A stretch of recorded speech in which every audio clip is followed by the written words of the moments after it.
How you doing, guys? Professor EDC with another BLADE-OSOPHY Sunday, and a very special Sunday. Why? Because it's New Year. It's January 1st, 2023. And this is going to be a kind of a mixed video, because I'd like to address two subjects. First of all, where is the channel going? That's one of the subjects that I want to address. And second, I want to respond to a good friend of mine, Dirk Werning. And he put out a video about a week ago, more or less, and about collecting. And it has to do, well, the answer to I'm responding to his conversation proposal, which is very, very interesting, and it has to do with where my channel is going. And well, you have a little bit of eye candy from different things here, but let's talk about how we got here. I don't know if you know, but I started off with axes. I was an immigrant in Spain for some time, and I worked in various activities, and one of those activities I worked as an assistant of a lumberjack.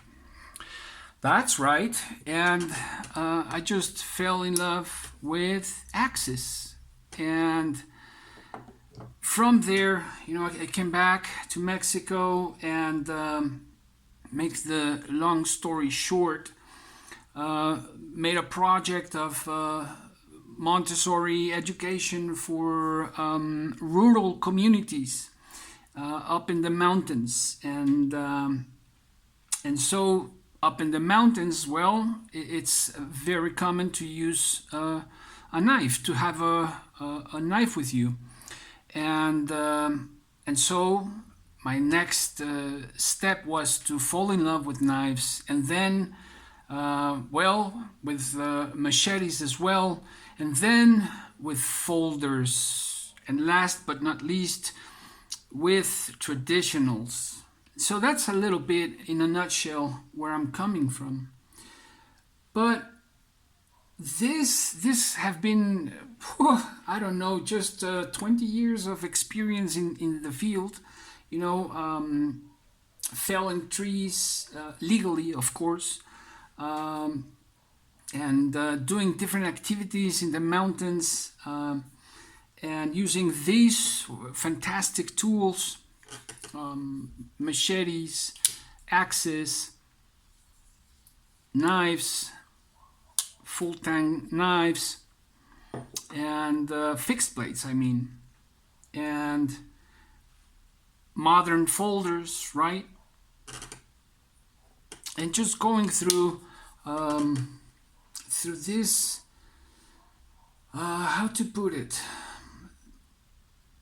this learning curve. That's the perfect description. Going through this learning curve of blades and just cutting tools,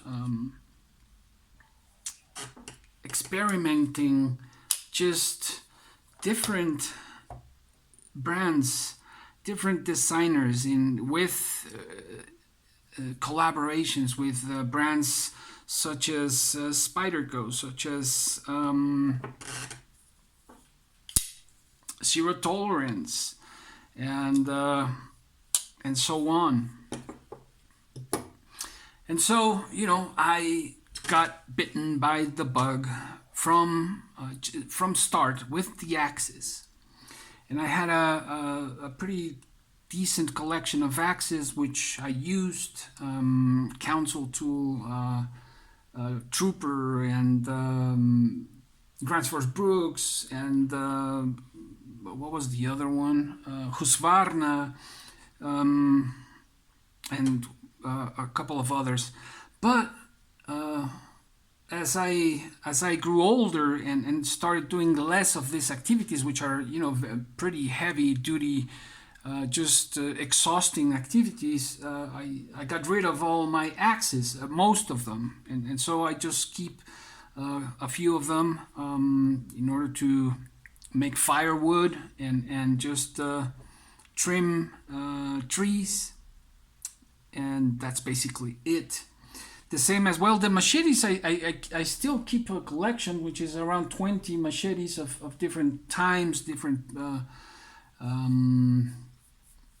very locally built and etc. And those I still use some of them, but I think I really gotta reduce that number. I'm also saving those machetes because I'm planning. I'd like to build my own fixed blades, cutting those machetes and using them to do a few fixed blades for of my own design. And so you see, out of necessity, I am now drawing, I am now designing, and that's just for me, nothing else. But that's something I enjoy very much. And as I have enjoyed getting to know many areas of this world, of this blade world, and of course people of this blade community. And I'm taking a look at my notes because this is a very interesting topic, and I just wanted to respond to Dirk and at the same time be able to leave you guys with something worth watching. And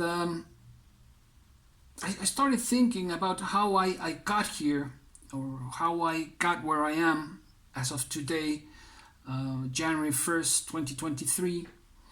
And where I'm going. So now you've heard a little bit of the story of where I came from. The channel was born out of the suggestion of one of my elementary school, or a couple of my elementary school students, and I used to teach outdoors.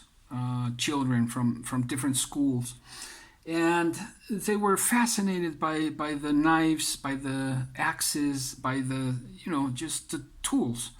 And so, but I was never able to show them my full collection. And so they suggested and asked me, Professor, why don't you open a YouTube channel and teach us what you can't teach us. You teach us through YouTube. And so I did. And here I am, 2 years. And so I think I'm going to hit the 3-year margin in February. And 3 years after, here I am. And where is the channel going? Well, where has it gone? Because of COVID and everything, well, I ended up unemployed and with a big collection. And so I started getting rid of some of my pieces. And so started to reduce. And at the same time, when you have to reduce out of necessity, well, you just have to pay more attention. You just have to observe more carefully. And that's what I did. And keeping the pieces that I thought were worth and just letting go, which is not easy, letting go of those pieces that one way or another I thought I was able to, or I might be able to get afterwards again. And but this became sort of the start of a business for me. Why? To sustain the channel, I have to bring in new knives, and those knives I sell to my followers here in Mexico and Latin America. And these are hard pieces to come by, not only in the States, some of them, but in Latin America, it's just a whole different ticket, a whole different deal. And to be able to get one of these pieces. On top of that, not just the difficulty, but the knowledge, because there's a very little percentage of people that take this as a hobby or as a more serious as a collector. There are many users, but thinking more of a budget tier. And so we are still learning. We are still in the process of in this learning curve as a country and Latin Americans. There are places where they have more of a tradition, a knife tradition, custom knife tradition, and but like I've mentioned in the past, I think that compared to the US, compared to Russia, compared to other places, South Africa, in Mexico at least, we are a bit behind. And when I mean a bit behind, we are some 20 years behind, 15, 20 years. And well, so this became a thing where I'm still a professor and sharing this information and learning myself, and I've just been enjoying the ride. So that's where we're at, and I'm trying to do something else, something bigger with this, trying to upgrade Mexico, trying to upgrade Latin America and the knowledge that we have about knives, about in general, and about collecting. It became a thing. And so, I'm working on my web page, if you will, and have my Instagram, the Facebook, the YouTube channel, and I'm I'm not a really a social media guy, but it just became a thing, and one thing led to another, and this gave me the opportunity to put some food on my table and some jobs aside, gardening jobs, for example, etc., translations, and so on.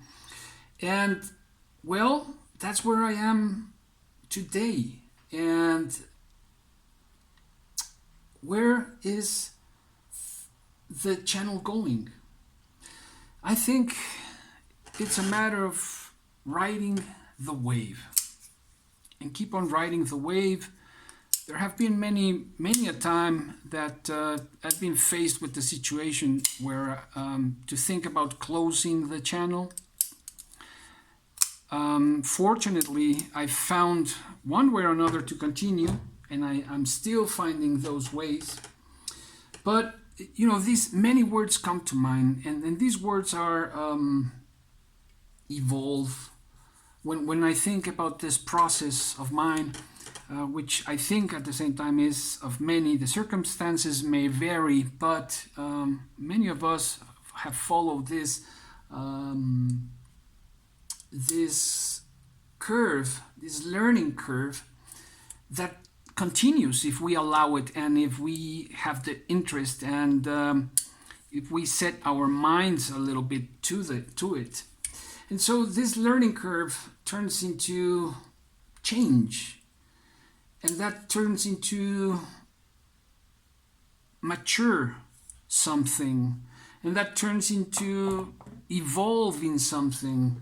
And this whole thing happens in this bubble of life and the moment that we are living, and each moment is different. 2 years ago with COVID and all, life was different, and my collection was very different. I don't have my fixed blades here. I don't have the machetes I have or the few axes, but life changes, and the moment that we go through changes, and so that reflects upon, perhaps, but it has in me, reflects upon my collecting.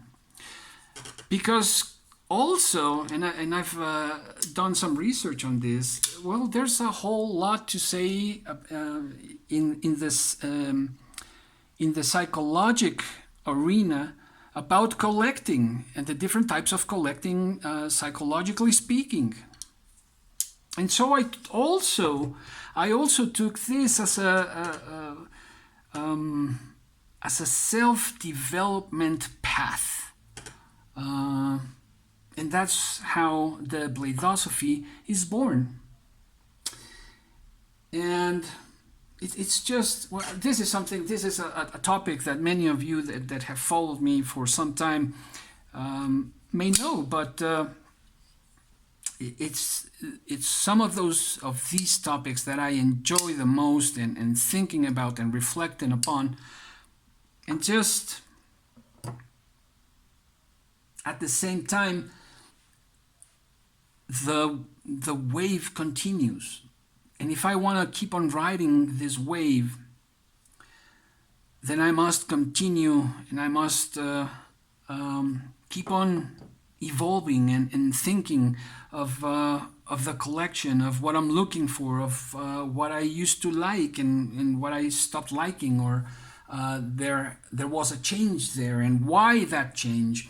And so that also reflects in life. It's something that's kind of curious and very a parallel thing that happens, at least in my collecting. And so Dirk asked about our collecting philosophy or habits. He asked, what are your thoughts on collecting? If I go by the same maker, the same brand. And like I said, I've started from very budget, cheap knives to the knives you see on the table, and to great knives that you have seen and that have passed, that are great knives, but the knives that you see right here are knives that are very accommodating to my needs, whether I talk about something as aesthetically pleasing, or something that is very practical and very, very usable. A great utilitarian knife that at the same time has so many components that makes it aesthetically pleasing, ergonomically pleasing, and just a great user, to something rather exotic and new, and just thinking about design. That's something I also evolved into, the design language of knife makers. And I have a couple of, I've had a few customs, the Jason Guthrie's Scout, Daniel Cowart, what was it? What was it? It was a mini, just slipped my mind. Anyways, and I had to let them go because of necessity, of course. But I'm cutting down. I have many, around 20 of my knives in the chopping block. None of these. perhaps a couple of these, perhaps the CT, perhaps the tote bag, the Microtech. I don't know. Still playing with the idea. But there are at least 20 knives in the chopping block so that I can continue with just riding the wave and trying to get someplace. You know, I've already started with Jack Wolf knives, and I'm fascinated by them and by the work that Ben is doing. Really amazing. And so I'd love to keep, you know, like Dirk mentioned about Alex, keeping 3 of each brand. That would be fantastic, but it's just really, for me, not realistic and not possible. But at the same time, you know, that makes it hard for me, and it makes me grow because I have to, again, study each piece more and see what I need, what I want, and what I like. And it has to do, I think it was I've published a couple of challenges. I don't know if what are they challenges, but the one that was very popular at some point was which is the blade that defines you the most. And you see, that's the process that I go through week by week, and sometimes it's tiring, and but I have to find those blades that define my usage the most, those blades that define my likes the most. And well, we gotta say that that changes with time. And though you know, I still have one of my rats, and this is just a keeper, and I love the rat one, but I've had to sell a couple of others, and well, that's just the way it goes, right? So where is the channel going? I think with that I'm going with more conversation like this, like the BLADE-OSOPHY, expanding to what I've now called the Blade Academy, and where I continue to share what comes through and what I learn with my followers, particularly in Spanish, but I started also doing it in English. And so where is the wave going? I don't know, but I do know that I'd like to keep on riding the wave and keep on growing and maturing and evolving and just sharing. And so